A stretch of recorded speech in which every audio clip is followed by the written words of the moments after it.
ಈಗ profession wise ಅಲ್ಲಿ ತುಂಬಾ ಈಗಿನ ಕಾಲದ ಹುಡುಗಿರು ಏನಂತಂದ್ರೆ ತುಂಬಾ ಇಂಡಿಪೆಂಡೆಂಟ್ ಆಗಿರ್ತಾರೆ.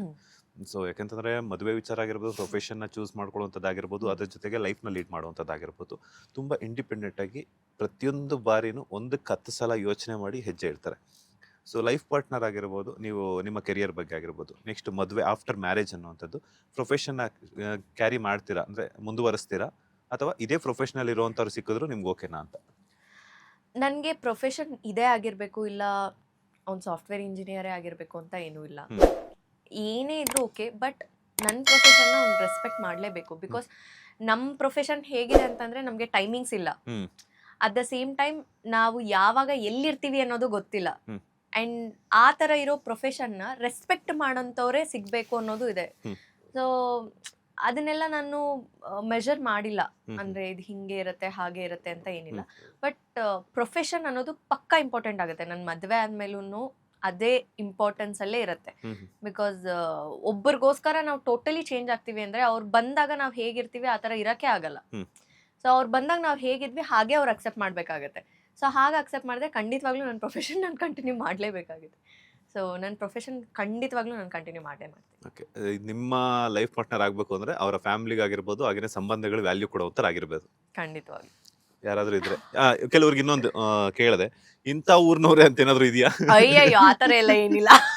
ಯಾಕಂದ್ರೆ ಯಾಕೆ ಕೇಳಿದೆ ಅಂತಂದ್ರೆ ತೆಲುಗುವಲ್ಲೂ ಇದ್ದೀರಾ, ಈಗ ಕನ್ನಡದಲ್ಲೂ ಇದ್ದೀರಾ. ಸೊ ಅಲ್ಲೂ ಟ್ರೈ ಮಾಡ್ತಿರ್ತಾರೆ, ಕನ್ನಡದಲ್ಲೂ ಟ್ರೈ ಇಲ್ಲ ಮಾಡ್ತಿರ್ತಾರೆ. ಇಲ್ಲ, ನಮ್ಗೆ ಆ ಥರ ಏನಿಲ್ಲಪ್ಪ. ಸೊ ತೆಲುಗುವಲ್ಲಾದ್ರೂ ಟ್ರೈ ಮಾಡ್ಬೋದು, ಕನ್ನಡದವ್ರಾದ್ರೂ ಟ್ರೈ ಮಾಡ್ಬೋದು. ಆದ್ರೆ ನಿಮ್ಮ ಫ್ಯಾಮಿಲಿನ ಚೆನ್ನಾಗಿ ನೋಡ್ಕೊಂಡ್ರೆ ಭೂಮಿಕಾ ಅವ್ರಿಗೆ ಇಷ್ಟ ಆಗ್ತಾರೆ. ಸೊ ಅವಾಗ ಬಂದು ಅವರೇ ಒಪ್ಕೊಂಡ್ರು ಒಪ್ಕೋಬಹುದು. ಸೊ ಟ್ರೈ ಮಾಡಿ ಒಂದ್ಸಲ. ಅಂಡ್ ಇನ್ನೊಂದು ವಿಚಾರ, ಬ್ಯಾಕ್ ಟು ಬ್ಯಾಕ್ ಶೂಟ್ಸ್ ಎಲ್ಲ ಮಾಡ್ತಿರ್ತೀರಾ.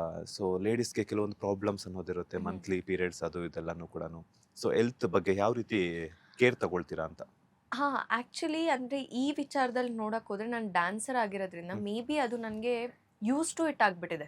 ಅಂದರೆ ಬಿಫೋರ್ ಈ ಪ್ರೊಫೆಷನ್ಗೂ ಬರೋಕ್ಕಿಂತ ಮುಂಚೆ ನಾನು ಯಾವಾಗ ಈ ಡ್ಯಾನ್ಸ್ ಶೋಸ್ ಆಗಿರ್ಬೋದು, ಪ್ರೋಗ್ರಾಮ್ಸ್ ಆಗಿರ್ಬೋದು ಕೊಡ್ತಾ ಇದ್ದೆ, ಆ ಟೈಮಲ್ಲಿ ನನಗೆ ತುಂಬ ಟ್ರಿಗರ್ ಆಗ್ತಿತ್ತು ಈ point. And at the same time ನಿಮಗೆ ಗೊತ್ತಿರುತ್ತೆ ದಟ್ ಮೈಂಡ್ ಸೆಟ್ ಕೂಡ ನಮಗೆ ಸೇಮ್ ಇರಲ್ಲ.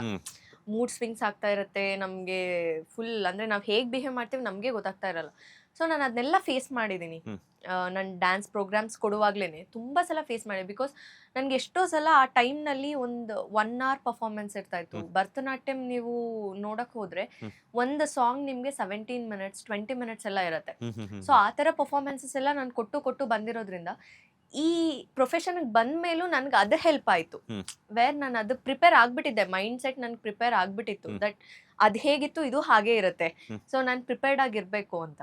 ಸೊ ಅದು ಹಾಗೆ ಪುಷ್ ಮಾಡಿ ಓಕೆ ಫೈನ್ ಅಂದ್ಕೊಂಡೆ ಅದು ಸಾಗ್ತಾ ಇದೆ.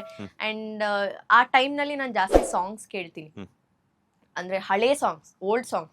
ಗೊತ್ತಿಲ್ಲ ಅದೇನೋ ಥೆರಪಿನೋ ಏನೋ ಗೊತ್ತಿಲ್ಲ. ನೀವು ಯಾವಾಗ ಹಳೇ ಸಾಂಗ್ಸ್ ಕೇಳ್ತೀರಾ ನಿಮ್ಮ ಮೂಡ್ ಚೆನ್ನಾಗಿಲ್ದಿದಾಗ, ಅದು ನಿಮಗೆ ಆ ಮೂಡ್ ಕಮ್ಬ್ಯಾಕ್ ಆಗಿಬಿಡತ್ತೆ.